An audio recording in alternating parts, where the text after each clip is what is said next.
to the first of 5 panels. Well, welcome first to this day of talks for art panels. Very exciting. I'm overexcited, can you tell? Yeah. A little bit of housekeeping before we begin. There's toilets. You're all allowed to go to the toilet, and they're out there in the corridor. You're also allowed to drink water, and perhaps tea and coffee as well, if you're that way inclined. And that's located out there on the right. There's also biscuits, so that's good, isn't it? In the event of a fire, everybody go out of that door and go round into the front of the building. There will be a fire marshal who will come and shout at you, but hopefully that won't happen. And Sean is very kindly filming the panels. He's sat there at the front filming the panelists, but let us know if you don't want to be photographed or filmed today. Great, so without further ado, I'll introduce the first panel, which is art, poetry, music, visualising time and performance. Hey!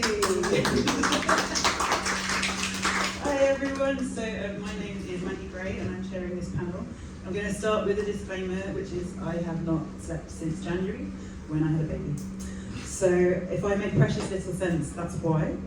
But I think actually I'm kind of redundant because we have a fantastic set of panellists for today's first talk. So we can sit back and listen to the wonderful things they have to say about art, poetry and music. The way it's going to go down is we are going to chat for about 45-50 minutes, and then we're going to open it up to questions from all of you guys as well. If I forget to do that, Gareth's going to poke me. Okay, so I will intro everyone and then we'll get into it. So first, myself. I am a comics researcher, so I don't really make comics, but I research them, and I'm particularly interested in the histories of underground and alternative British comics, and their interplays between comics performance and dissenting politics. That's my gig. We will start this way. So this is Anu Ambassador, a London-born artist, DJ, broadcaster and founder of the publishing imprint CAMP, which stands for Creative Alternative to Mainstream Publishing. Amazing. Anu's self-taught artistic practice focuses on building worlds through zines, comics, radio shows and DJ sets. And next up is Miranda Smart, who is a cartoonist based in South London. And her comics are mostly self-published, strange and often audio-visual objects.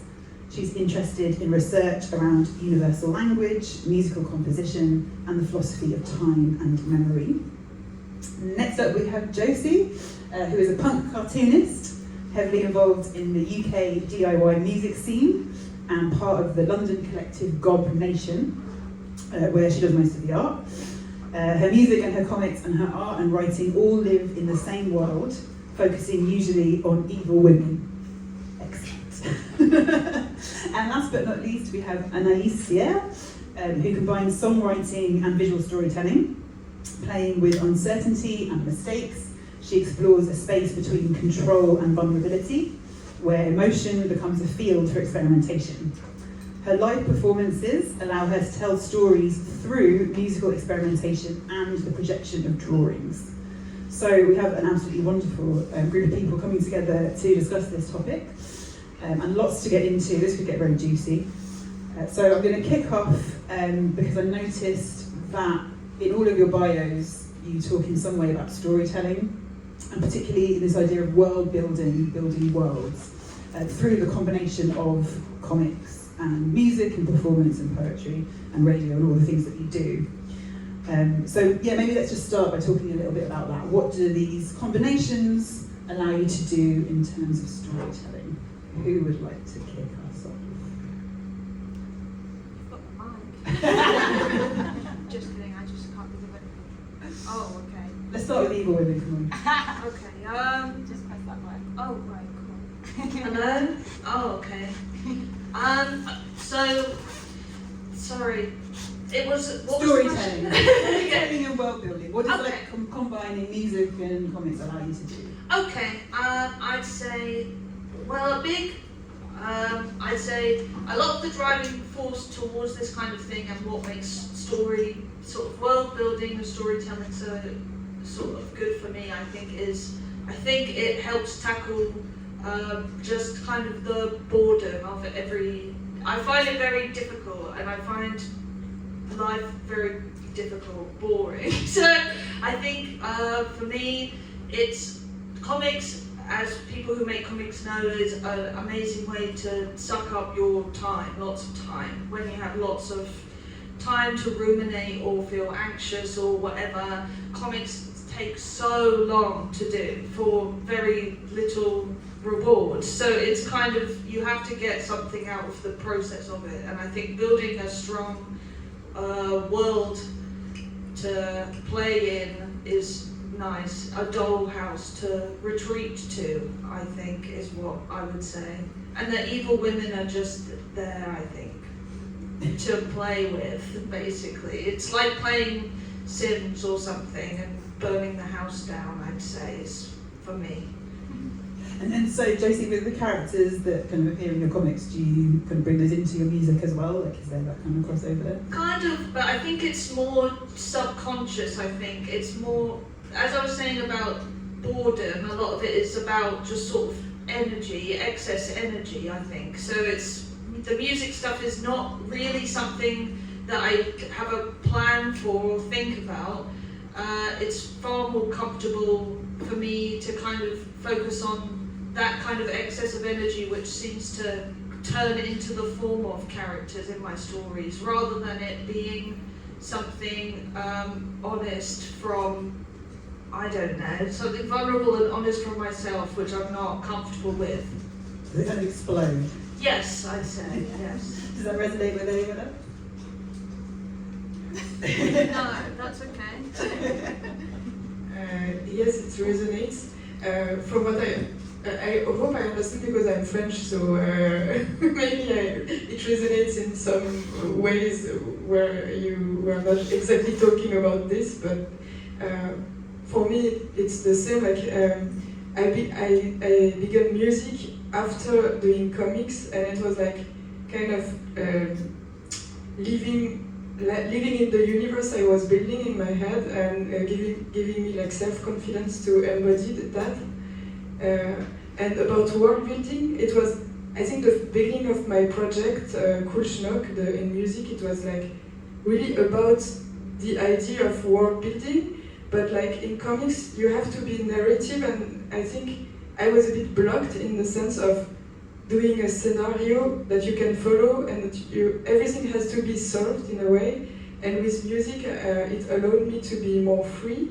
And also during the live show, I can create a world that you don't need to understand, because it's like you can just enter it. And like, I think the emotional way of music is like people understand with feelings more, and we accept it that more. And then it helps me to go back to comics actually, and to do whatever I want. That's really interesting. So it's kind of like this immersive, kind of emotional sort of space. Yeah. But then you can kind of go back between the two. Yeah, and things have like, they can be incomplete in a way, but it's still like world building, because it's also when you use like visuals in the music, it's like a complete world, and there is something happens always, also on the live show, so it's, people are following in a way. Yeah. Okay, maybe. Miranda, do you want to come in at this point? Yeah, sure. I don't make music, but I feel like when I struggle to do what world building is, I think, in like any kind of tangible way. And so I'm trying to do that thing of like an emotional space that music does, but with like images and shapes and abstract spaces. So I think I'm kind of trying to borrow from music and try and do what music does when it tells stories, but in kind of like textural, abstract, metaphorical ways with images. But I think that's just because I'm not very good at making music. I've tried to learn new instruments and just couldn't really do it. So I don't know, I think I've kind of like stolen maybe or like tried to steal from the way that music's made, but do it in visual ways, I think. So the comics are kind of a visual music. Yeah, for me. That's how I'm trying to make them anyways, whether that is successful, I don't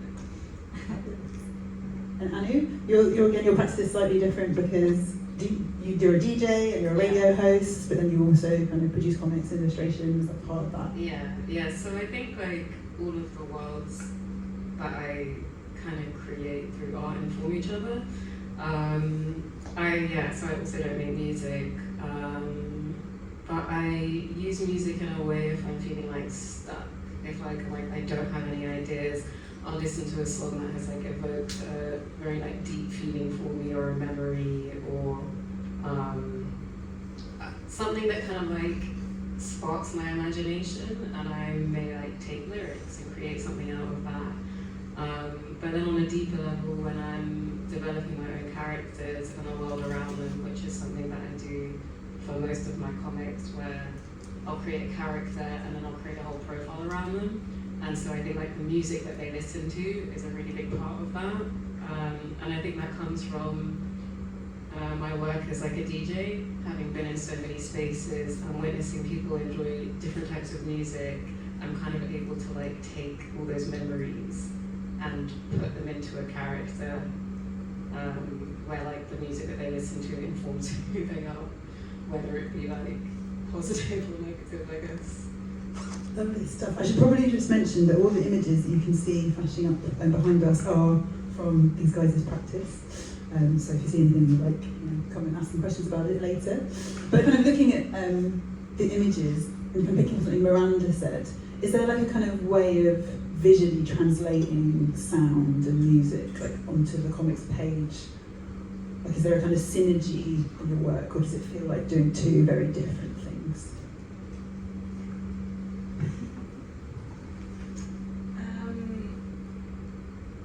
Do you mean like in terms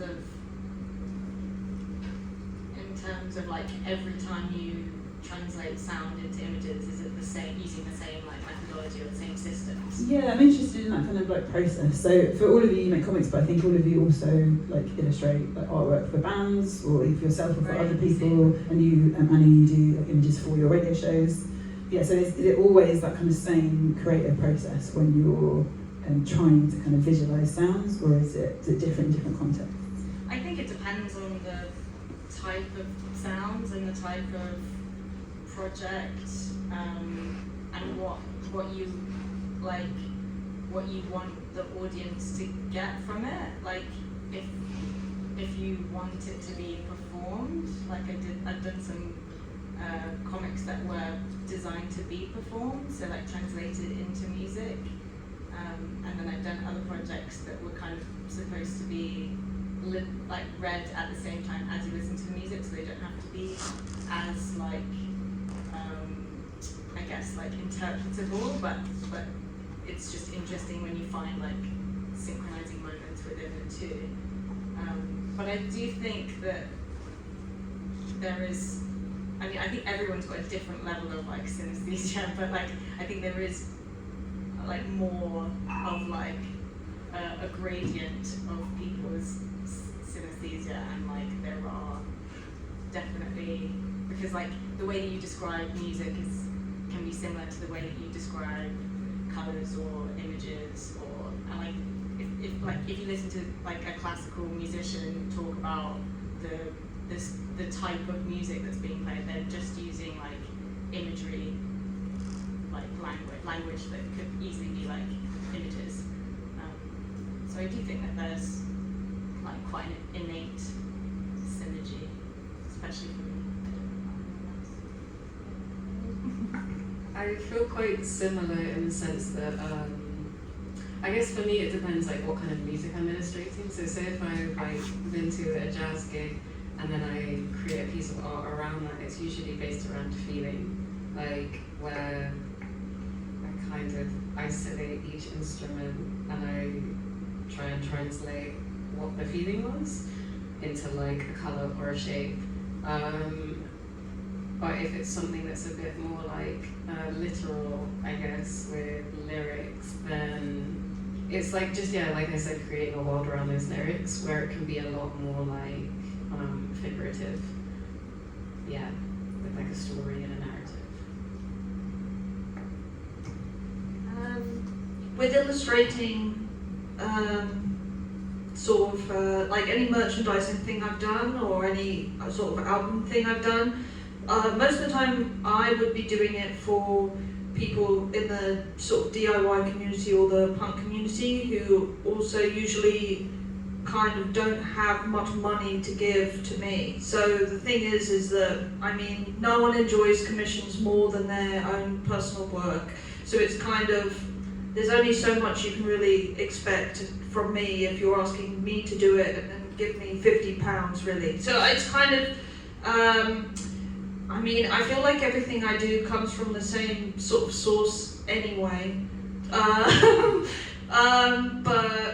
I mean, I wouldn't say that everything I've ever made, I don't know. I'd say everything that I make actually, even if it is a sort of commission for someone else, has an intensity to it or some kind of surreal element that entertains me because I'm not really being paid a living wage from DIY commissions, which is what I've chosen in my life and what I like to do. It's not a complaint. I like doing it, but it kind of has to be entertaining to myself at the same time as doing it. So it will always have my personal interpretation of it, and I don't know, the kind of thing where it's a sort of like thinking back to like university or whatever, where you have a brief of illustrating a song or something, is not something I've thought about in a long time. I'm too stuck in what I like to make. Yeah. There's limited time in the world. It's interesting, Joyce, that you describe yourself as a punk cartoonist, because do you think the kind of the illustration is punk as well as the music? Like, is there a kind of Yeah, unintentionally, Yeah. but it's just the way that it is. Yeah. Yes. I really rely on what you say, like totally. And for me, I was in the illustration school in France, and I had like I should have a better illustrator, I think, like in the way of describing thing we give me.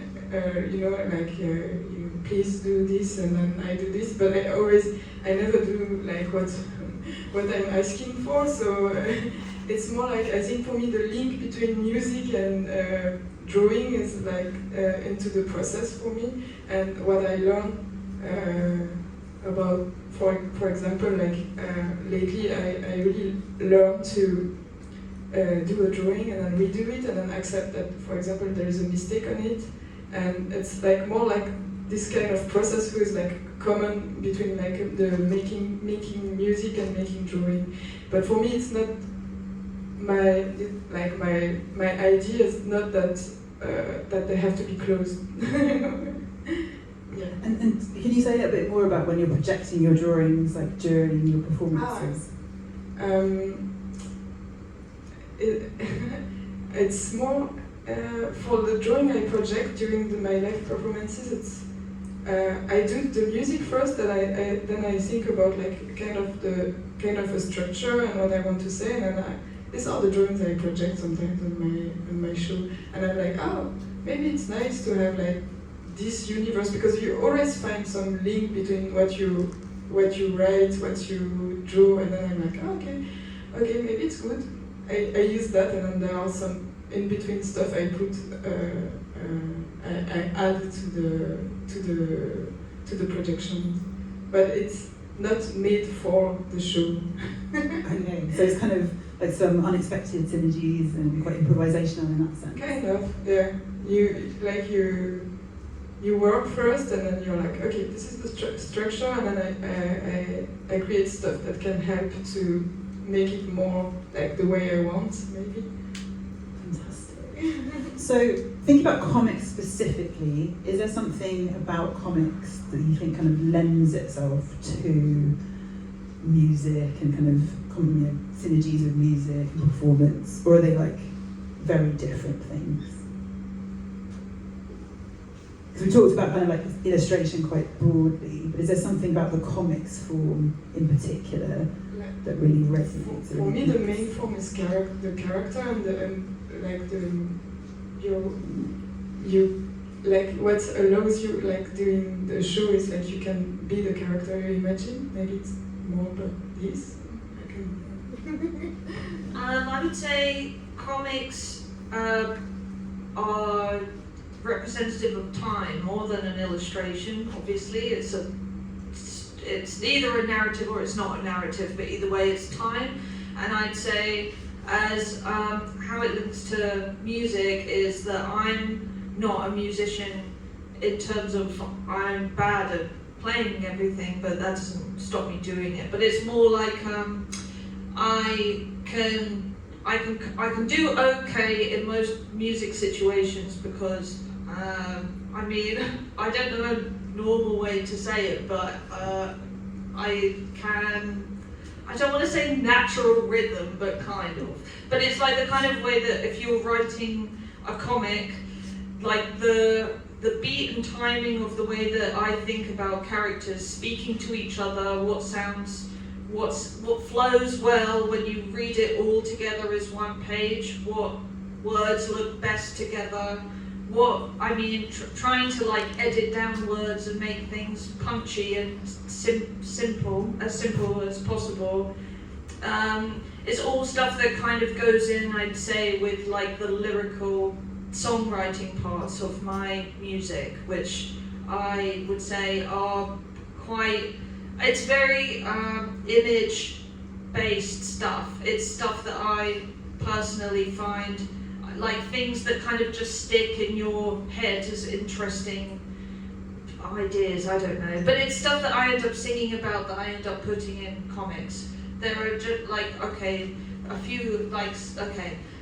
flies landing on my eyes is one image I think of a lot. Having wrist watches in a lightning storm, things like that. The experiences and feelings that I visualize as places and things in my head.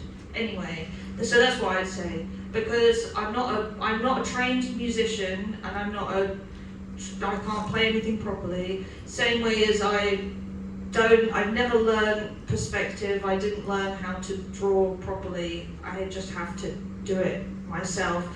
Thankfully, that makes you an artist, thank God, so I can get away with it, so it's fine. That's what I'd say.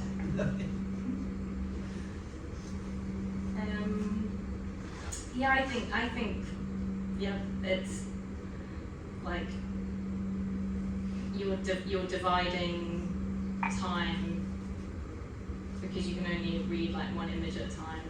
So you're dividing it in space, and it has the same kind of like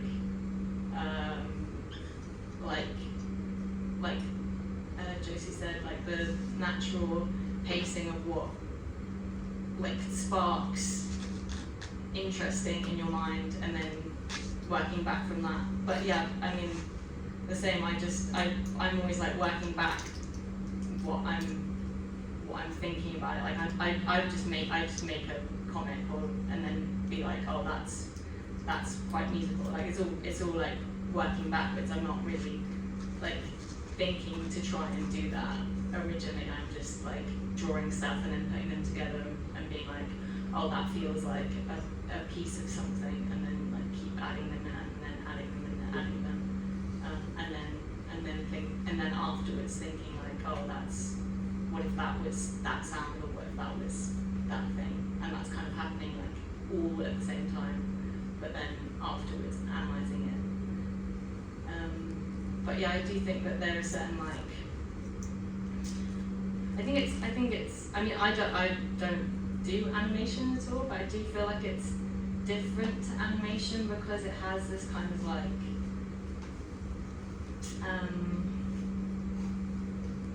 it's like unprescribed, like you don't have, like if you're listening to music you can kind of like tune it in and out a little bit. And then if you're reading a comic, you can kind of tune in and out a little bit. And that feels like more of a similarity than an animation where you have to sit down there and you have to get I don't know why that is, why I think that. Maybe that's just because I'm not an animator, but yeah. And that's really interesting, because you've done some animation, right, Andrew? Yeah. I've forgotten the question. So have I I. was so engrossed in the answers. I think we're thinking like why comics, right? Was that what we were talking about? Like why comics in particular? Is there anything about comics that kind of lends itself to exploring these crossovers between the visual and the oral, I guess? Yeah, I think for me it's like the storytelling. Like music is such a beautiful form of storytelling, and I think comics can do the same. And I think with comics they're so unique in the way that just like with music, you can create a lot of space within a comic, and I don't think it's perhaps like so possible to create that space within other art forms like books, I guess, like literature. And that's through like, I don't know, like words, images, mostly that's what comes to mind when I think about space in comics. Yeah, so I feel like they go together quite well. I don't know if I'm answering. No, you are. Yeah, perfect. 'Cause, I mean, one thing that came up was like time, right? So Josie mentioned time and like rhythm, and you know your work is really a lot about time as well. Like, is there, when you think about kind of musical time and time in comics, is there a way that it kind of links together for you? Yeah, I think so, because I guess with a comic I'm always thinking about a length of time. Like, the way that I approach a comic is quite, I don't know, I guess it's a bit structural sometimes, where I'm like, there's a beginning, a middle, and an end. And that's also how I think about when I'm creating like a specific radio show, because a lot of my radio shows are based around feeling, or they're kind of like a diary entry, just like my comics are. So if I'm creating a radio show around a feeling, then it's gonna have a beginning, a middle, and an end, just like a movie or an episode of a TV show, I guess.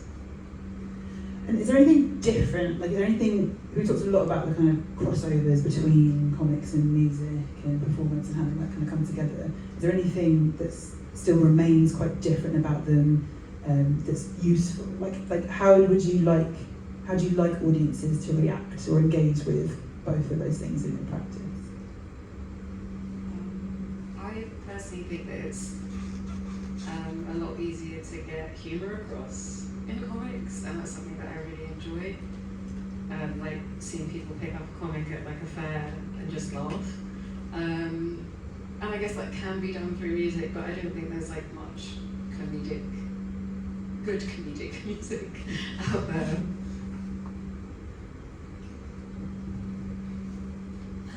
Yeah, I guess like you can hit on a specific moment with comics without having to like introduce much. Just like 4 panels and it can be like interesting. Whereas that's more difficult to do with a piece of music maybe. Although jingles, they're really short.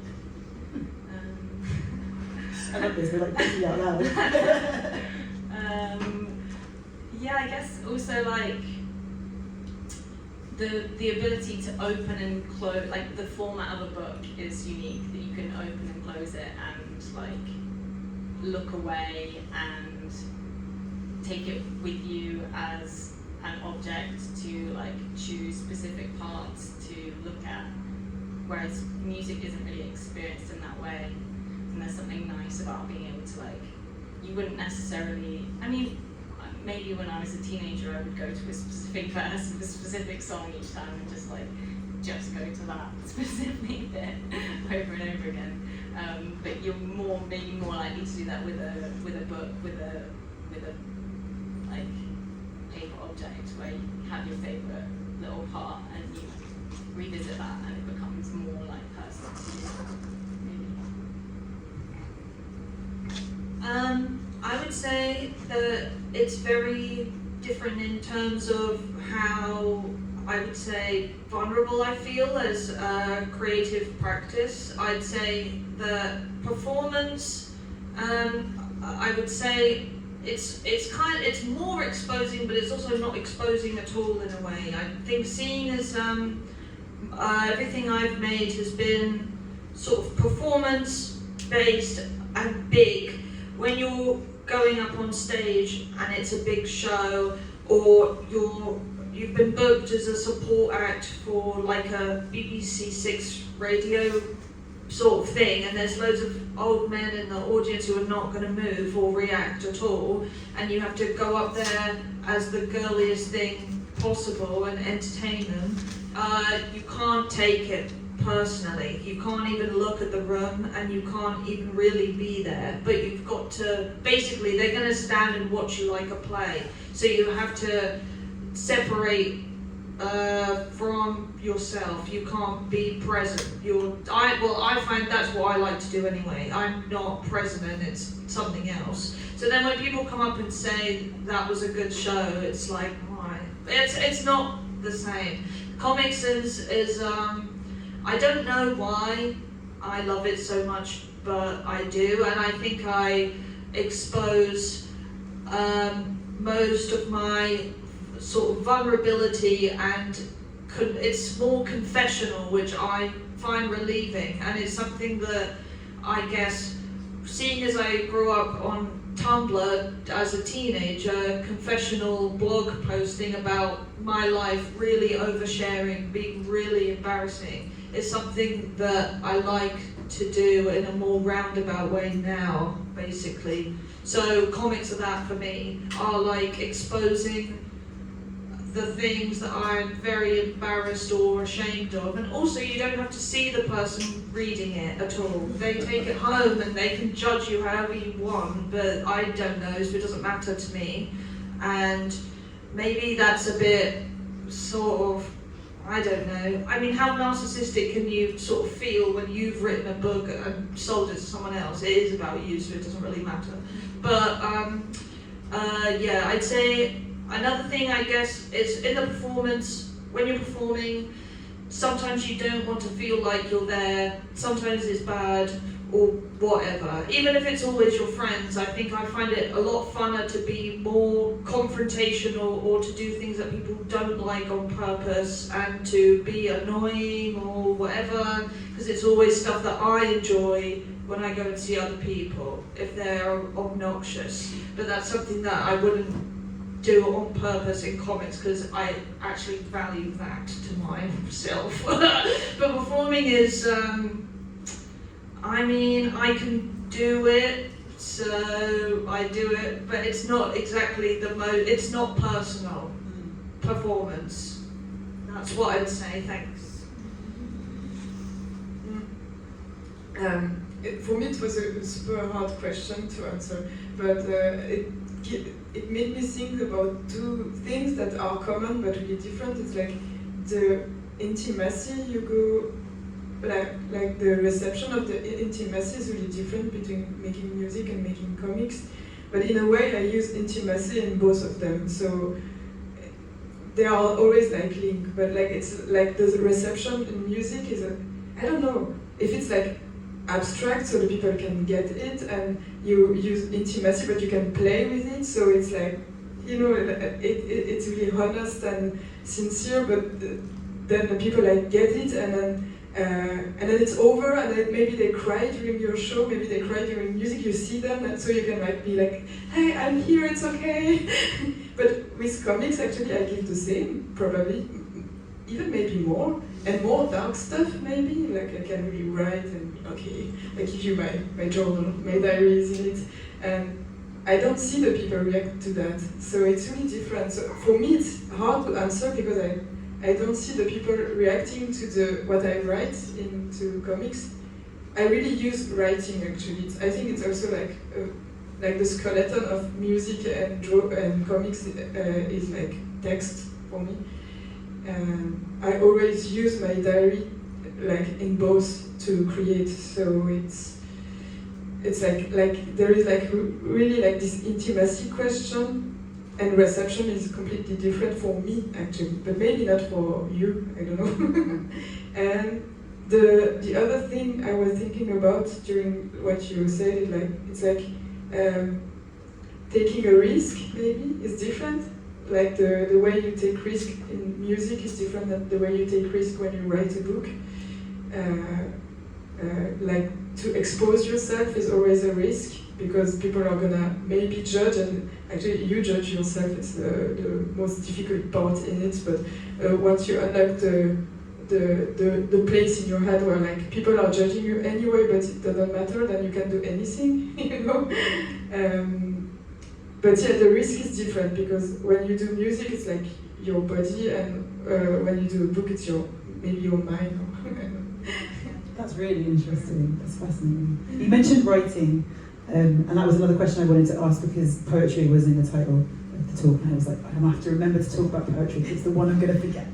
So maybe we can think about what role do words play in both the comics you make and in the performances, thinking about like lyrics and typography and those kind of questions.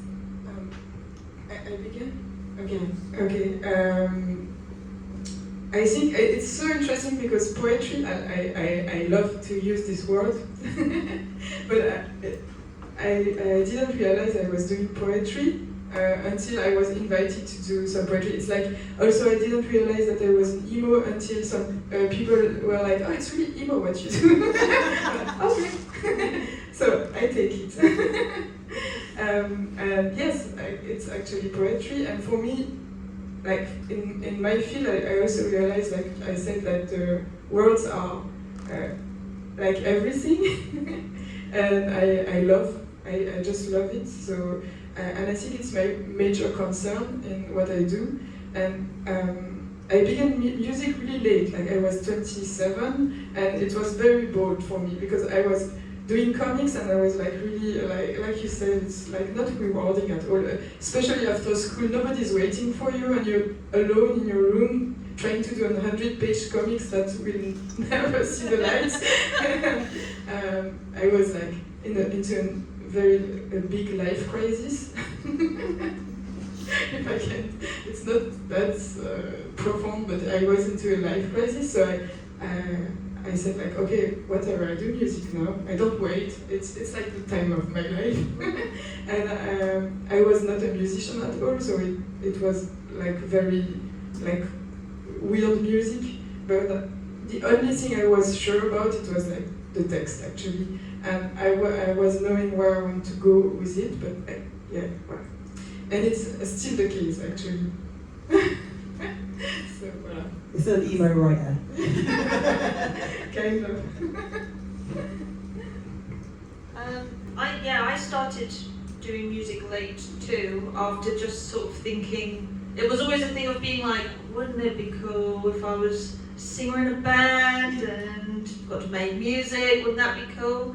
And then it happened, and then these things happened. And then the same thing with poetry. I didn't realise I was writing poetry either, but I think I'd always picked my words very specifically, and then seeing as I said, a lot of it is to entertain myself and to make something that I want to read. It has to be something that, I don't know, there are just certain things that I find really funny. I find lots of I find over-the-top alliteration like embarrassing and really funny, and I really like doing it. And I don't know. I think I'm like a clown, I'd say, in a lot of things that I make. It has to make me laugh. I have to think it's funny, and I'm strict with myself, I think. So, yeah. But then songwriting, I mean, I'm such, these things end up happening without you really realizing it. I've got a group of boys together to make music for me to grab all the attention for, so I have to write words. So then I write the words, and then I can take the words and I can put them in a poetry zine, and it's poetry. So that's how it ends up happening, because why not? Another pie to put a finger in it. Maximise value. Yeah. Let me think. Do I have anything else interesting to say? Not really. There we are. I don't really. I use words a lot. I write a lot of words, and I write a lot of notes in notebooks that are words, and in Google documents, and in notes on my phone. But they never see the light of day. They just become images because I write them down, and then it just doesn't. I don't really understand what I'm supposed to do with them at that point, and then I'm like, oh no, that needs to be images or colours or shapes or like that's. I just don't think that I think that I just like to like add things and remove things, and I just the process beyond just like writing something down as it comes into my head. Like the editing process with words, I find incredibly stressful and horrible, and so it just all gets translated into abstract shapes and textures. And that gives you a sort of freedom, right? Like, perhaps. Yeah, I guess so. Yeah, it never feels like either vague or specific enough as words. I'm like, there's just so many things in between those two words, or maybe I just don't have like a big enough lexicon of words to use to describe the things that I'm trying to describe. Maybe that's just because I don't read enough or something, but it just never feels like satisfying the words that are in front of me. I'm like, that's not it, you know? It's like perfect that your images are like up here as you speak. I think similarly to what others have said, I don't think I ever realised, like, I don't know if I call the words that I use poetry, but if there weren't any similarities to poetry, I guess like if I'm creating a character that's like really angry or busy or stressed, then like their words would be a really like crappy like beat poetry. As like I guess an expression of the character. Yeah. I mean, one thing I did want to say, apart from because you don't use words, you all have lovely handwriting. Like you're all really good at lettering. I was like, that's nice. It's like a sign. I have a couple more questions, and I think we can open it up to the floor. The one I did really want to ask was around collaboration, because you've all been involved in like collectives, and you've all been involved in kind of collaboration with different kind of people, particularly with like musicians. So maybe just saying a little bit about the role of collaboration within your practice, and how that's important to you. I guess like again, for me it's like centered around the world building. So specifically if it's with like a musician, and say I'm like creating a comic or some artwork for their record, then it's about entering the world that they've created and seeing what I can take out of that and visualize. And the chances are they've probably already started to visualize it and they've got something in mind. And then in other ways that I've collaborated through comics, I guess it's through animation. I taught myself how to animate a couple of years ago because I really wanted to be able to combine my love of music and curation in that sense with the work that I create. With this animation that I made, I commissioned one of my friends who is a composer to create a piece of music to go alongside it, and I sent her a 15-second clip of what I'd made, and she just created this very like playful score around it.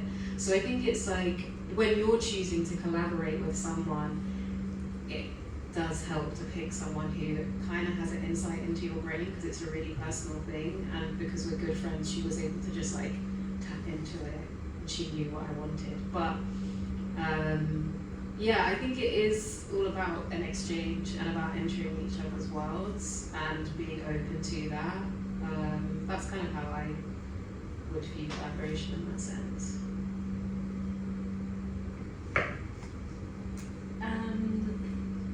I really, I really love collaborating with people. It's just like really nice and cool to have like someone else's skills and talents on hand, and like to talk through something and have someone have like a whole other perspective that you can then go like back and forth with, and kind of like, I don't know, it just makes like decisions more pleasant and enjoyable. Like I feel like me deciding with myself on something is like a really like kind of like boring, stale situation until like one moment that's like, oh my god, it's gonna have to be that. But like there's loads of like rubbish around that and it takes forever. But when you're with someone else collaborating on something, it's kind of a lot more of I don't know, it's just like more enjoyable and makes more sense, and yeah, you get to borrow someone else's skills that are different from yours and make things that are more like three-dimensional or have more like texture or taste or like depth to them, I find. The collaborating that I do is with the DIY collective God Nation, who we make music, but when I was a teenager, my internet life was visual art and comics and connecting with people around the world through Tumblr and stuff like that, which is what I was really passionate about. But in my real life, everyone was a musician, and I think I had that issue that a lot of girls face, where they just feel like they're not really encouraged and their girlfriends don't want to do it with them, and it feels just incredibly intimidating and impossible to do. So I would always fantasize like, oh, it would be nice, but I couldn't get, I don't know, it just was far easier for me to draw pictures and put them on the internet instead.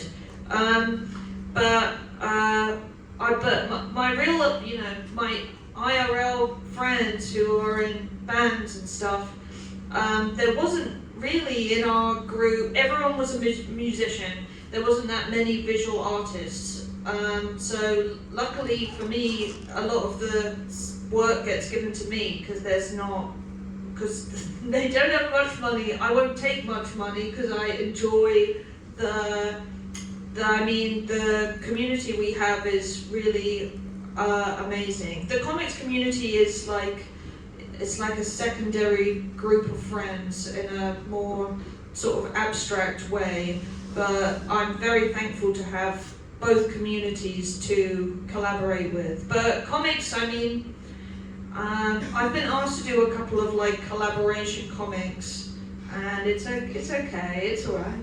It's okay for an exercise, it's nice. It's not what I prefer to do, which is fine. Collaborating musically is a necessity because I cannot do it on my own. Even though when I have done it on my own, I've always thought, well, okay, if some woman in her 30s who had no idea how to make music released a tape and it sounded really bad, would I think that that was good? Yeah. Would that be interesting inherently? Yeah. So it doesn't really matter.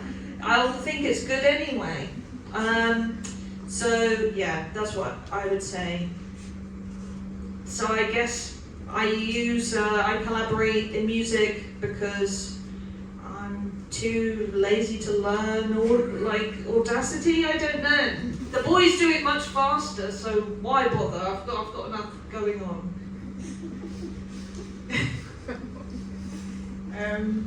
Interesting.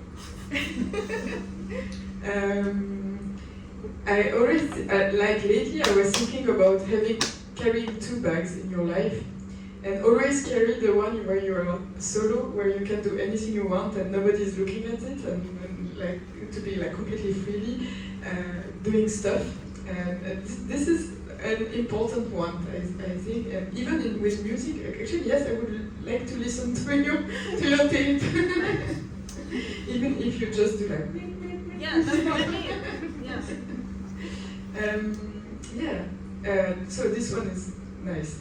And the other one is like super important to make sense in the life, especially like I said, like when nobody's waiting for you to just have friends and make stuff. It's like the sense of having like the feeling that you are doing art, maybe. And I love to collaborate with a group of people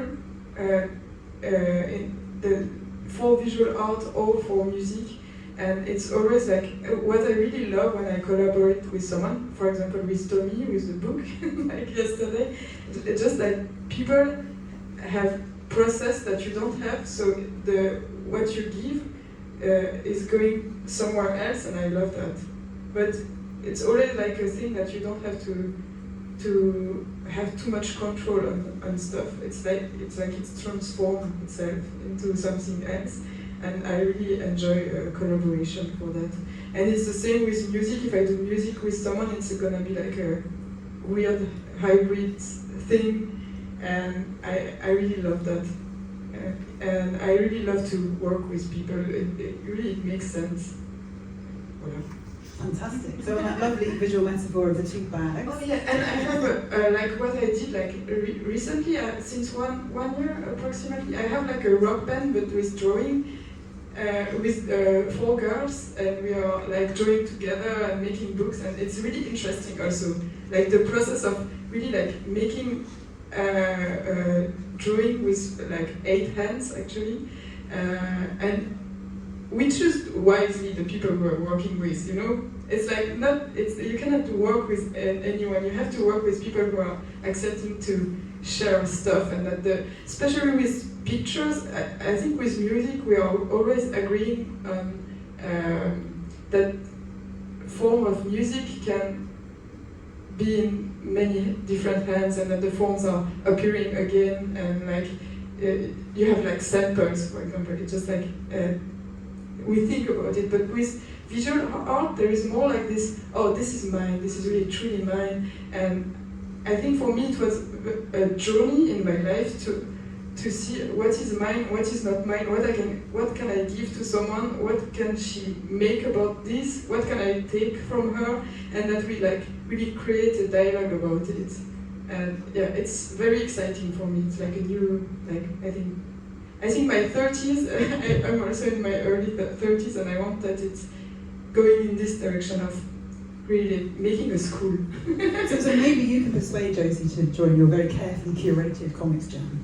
Can I ask about your process of making? Is it like each person has a kind of instrument? Is someone on the rhythm?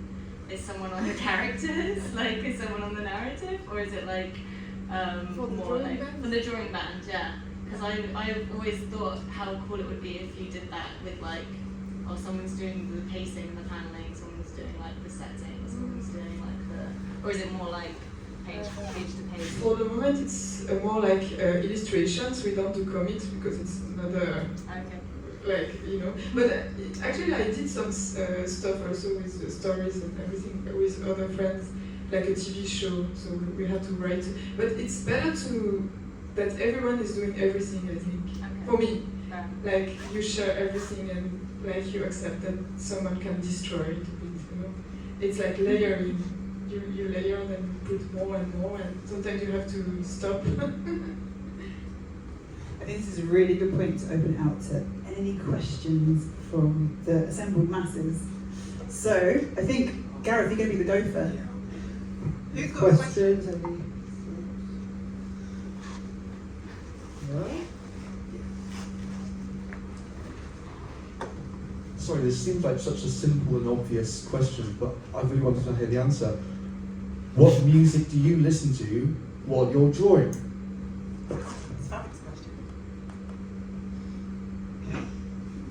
I don't really listen to music while I'm drawing because my head is like, I need to do one activity, then another one. No, sometimes I listen to music, but I don't know. Everything. I can't really answer, it's too hard. I search for 80s Japanese ambient album on YouTube and listen to that. Something with no words. So then something comes up, I'll put a playlist of a lot of albums on and click random and listen to that while I draw. Other than that, I don't know, rap music sometimes. I don't know. That's it. Basically something that's not, I mean, something that can kind of wash over me, I'd say. I just never really thought of, I mean, I guess I must have something on. Or it's like a YouTube, like a video essay about a video game that's like 4 hours long or something. Or artifacts, iceberg from around the world. That's anything. It's not an answer. Yeah, I don't really listen to music that much whilst I draw. If I do, like minimalist music, usually just like random documentaries or like trash TV on the background, so I can kind of like half pay attention. Nothing that, like, I find music actually like quite attention. It takes too much of my attention, music in general. I think it's, yeah. So I need random words. I think if I'm in like the planning, sketching part, like the initial stages of making a comic, I'll have like, yeah, something ambient, very few lyrics, dub is great. But then when I'm in like the inking, colouring section, trashy TV, lots of Real Housewives, Ancient Aliens, yeah, TV. Yeah. It's really interesting ambient thing because Alan Moore said exactly the same thing, that he would avoided listening to music that had like lyrics or like a really kind of strong kind of beat because it just affected the drawing too much, so he needed something loose. So there you go. Any more questions?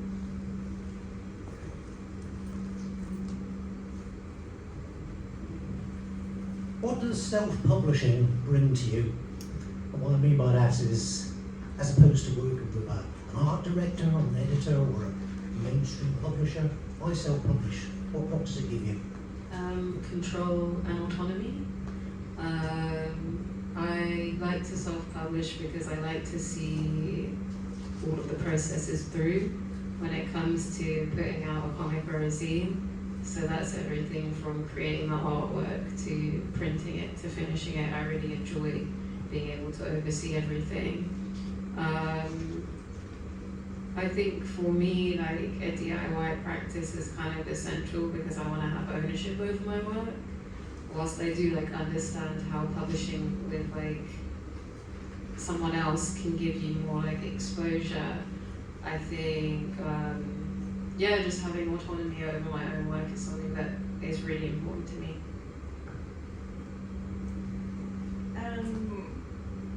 You can do weirder things with it, weirder formats. I can do large amounts of it by myself, and then it's like time over money. So if I've not got much money, then I'll just spend my own time instead.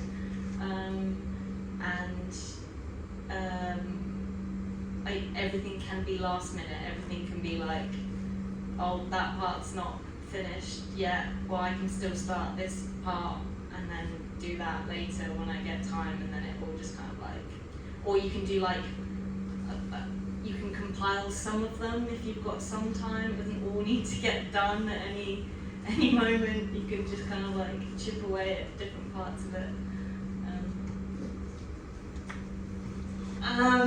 You get to keep all the money yourself when you self-publish, instead of getting a few books that you sell and then the publishers sell the rest. But annoyingly with self-publishing is you have to deal with paying for the printing, which sucks, and it gives me such a headache. I've just done a zine that came out recently, which you can buy at ARC Festival this weekend, okay? Called Claire Champagne, and it's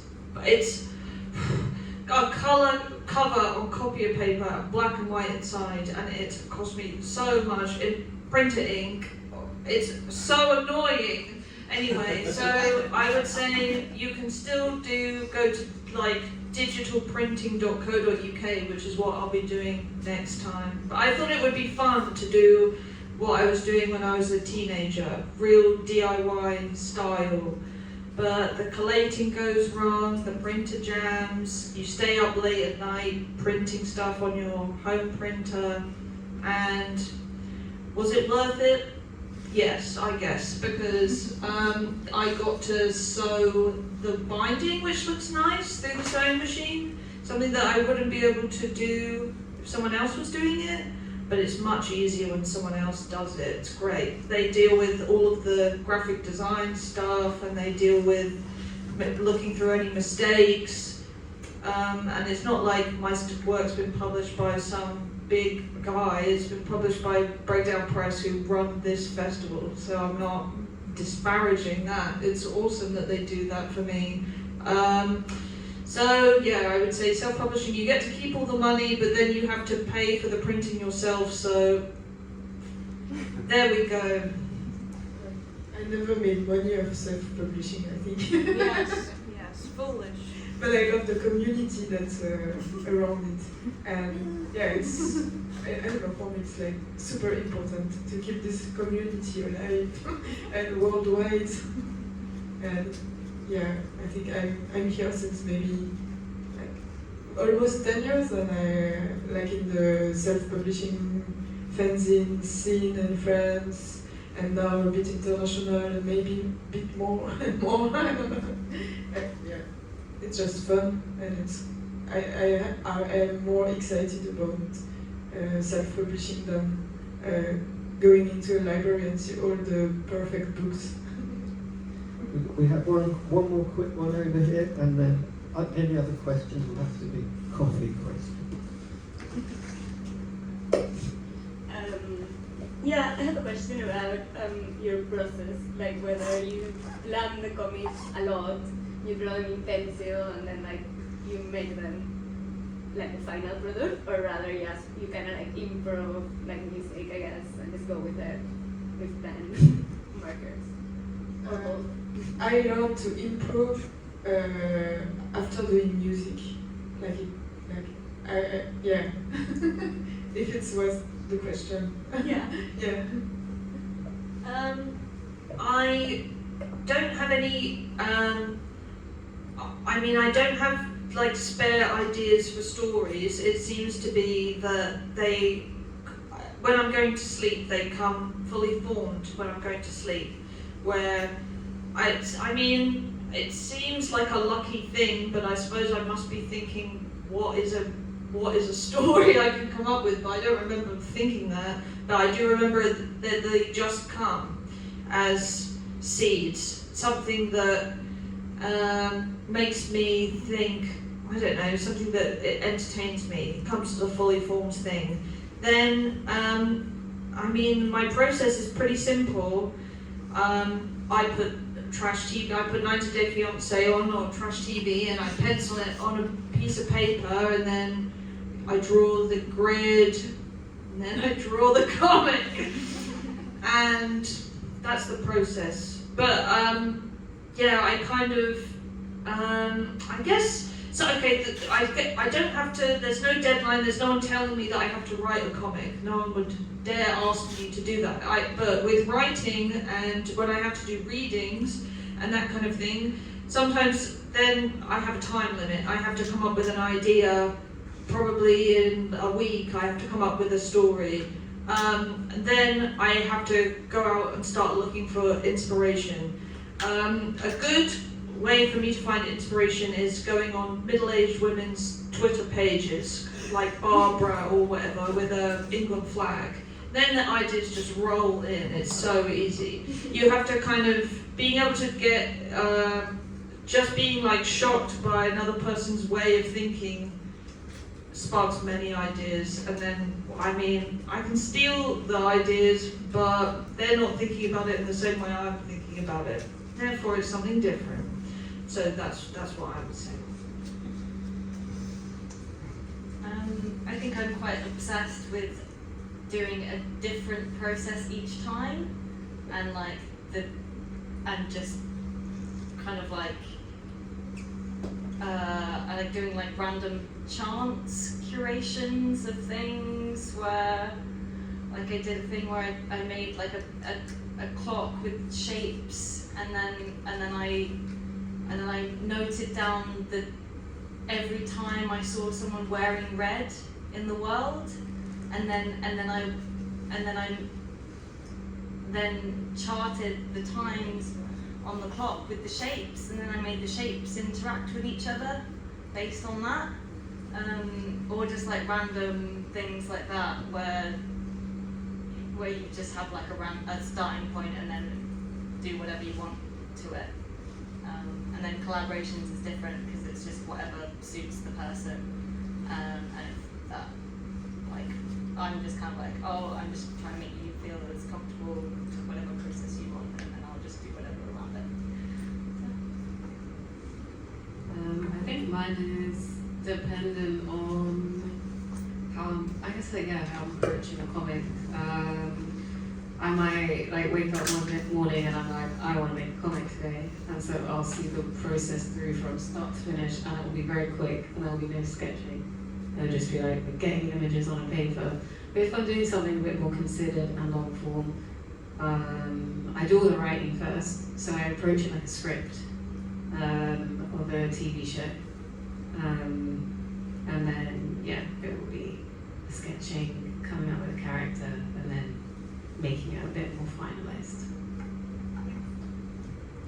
Fantastic. So thank you all so much for your questions, and thank particularly our panel for being so fabulous and wonderful and sharing their brilliant work with you all.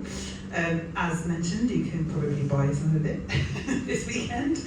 And Annie is also doing a workshop tomorrow. Do you want to do a quick program? It is actually in character development, so we will be tapping into some world building. I think it's from 12 to 1:30, so come through.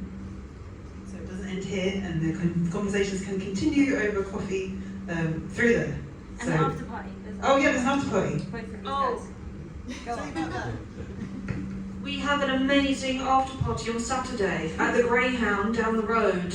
I will be doing a reading, and Nate will be doing cool schnook. Music, amazingly. We have a Lord of the Rings Doom metal cover band. We have Scottish donk. We have you, amazing. What would you say? Avant-garde. Cool stuff. And my friend Max Levy. And then after that, DJs. And also it will be the England game upstairs. So expect a raucous environment of football and rock. Rock at the Greyhound tomorrow. Cheers. All right, let's do a meeting. Thank you, panel.